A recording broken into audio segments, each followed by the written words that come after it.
даана өрт өчүрүүчү унаадан сырткары жакында эле заманбап 2 тигучак, 58 өрт өчүрүүчү унаа, 81 инженердик техника жана 34 ар түрдүү техникаларды бюджеттик каражатыбызга сатып алганбыз.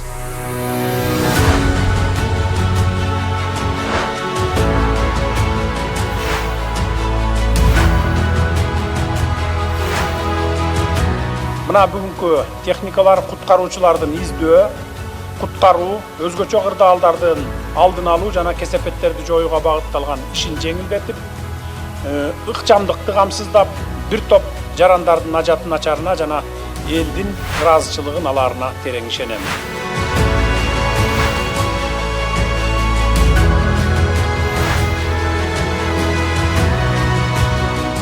Мындан тышкары Түркия мамлекетине өзүбүзгө алгачкы жолу 100 метр тереңдикте кирип чыгуучу ылайыкталган профессионалдык бара камераны алдык.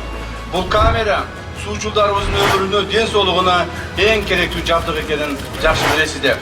Гидравликалык кайчылар, кызуу суу жана плиталарды жылдыруучу сыяктуу жана башка шаймандар алынды.